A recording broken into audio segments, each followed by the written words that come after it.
you and make you laugh about that thing that he upset you with. Yeah. He had no sense. He met no strangers. He had families. And I want to tell everybody in here, if Jerome loved you once, when he left here, he still loved you. When Jerome and I got together, we realized that neither one of us was born that day.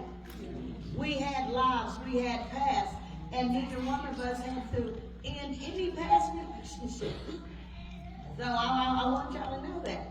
We did not. I didn't interfere with his, and he didn't interfere with mine. But we both knew about it. So it was all good between us. He had family. He had his biological, his non-biological, his MLK, his Ebenezer, his Elkim Metal. Those of you that he said y'all came from dirt together, he loved you all. And so when you want to be sad, let me tell you about Jerome. Everybody's wondering what happened.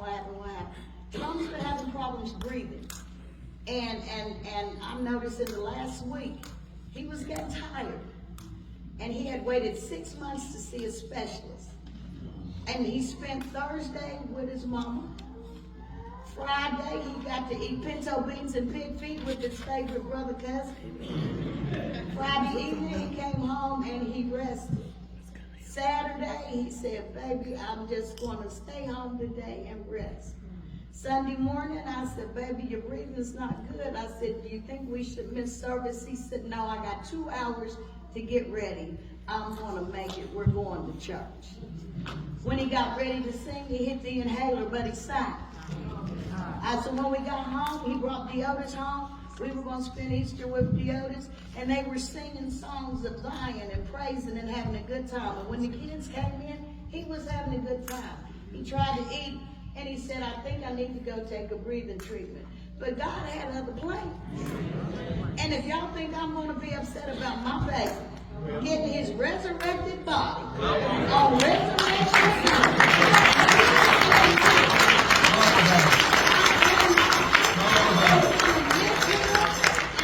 I was his 50th birthday present.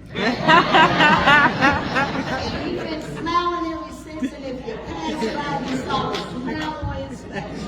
Jerome and I had no ifs, ands, or buts. There were no doubts between us. I knew of every past relationship, and if y'all think you don't, I can name it. It was never a problem with us, because that's not who we were about. We loved each other, we loved God. He had the same race, and I did. My uncle, he's pastor for 35 years. And nobody but God could have put me and Jerome together. I knew Jerome all that time, and that he was not in my purview. He was not. But God had a way, and he had a plan. And I discovered that this crazy man was the frick to my fry, the yin to my yang, the crazy to my crazy. So y'all, well, you know, he loved every one of you. He talked about every one of you. He had plans, but God made other plans. And if you can see that smile, everybody who knew Jerome, which one of you would have been able to see him not being Jerome? It wore Jerome out to walk through 2 rooms in a house Friday. Oh, wow. Wore him out. But he wanted to put on a good show for you all. And he didn't tell you. But it's not true, because God knows.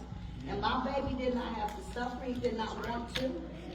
He wanted to go out with a bang, and he did. And everything that we ever talked about came true.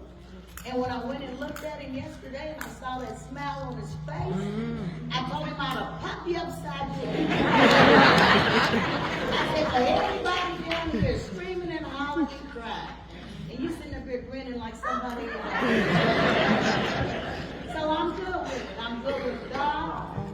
I'm not good with all the situation, the way it happened with some of it Sunday, but it's got nothing to do with the family. That's right. I want to give special thanks to Glenn and Ray and Kathy, who did CPR, and they fought to keep him here, but God said no.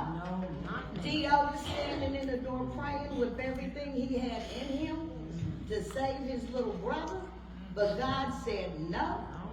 And when he looked at me, the look that he gave me said it all, and we were good. So am I going to miss him? God knows. My mornings are rough because, you know, I roll over and he's not there. But it's okay. I'm going to be fine. He had me prepared. He was prepared. And if that smile on his face did not tell you all anything y'all needed to know, and when you get sad and you want to cry, I will shed a tear and all of a sudden I think about something that crazy man did. Look, so the last thing I will tell you, we were watching Henry Louis Gates' thing, The Gospel, and MLK were supposed to participate in the premiere. And we were watching, and the Blind Boys came on video. And years ago, I used to go to all the gospel sings with my cousin Edwin, and I told Jerome, I said, Jerome, you know one of them men made a pass at me? And Jerome said, well, I don't know what they ever saw in you.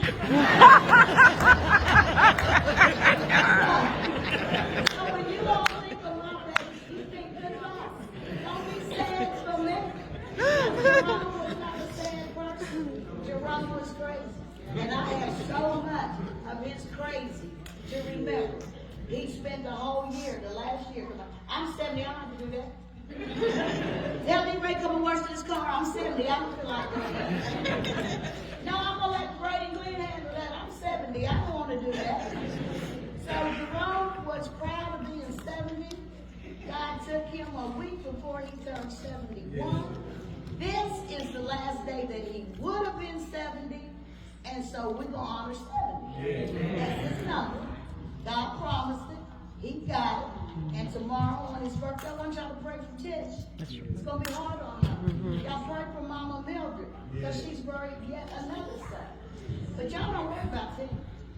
They tell me I don't have to be strong. The devil is a lie. I cannot be weak and tell you that I trust God with all I have.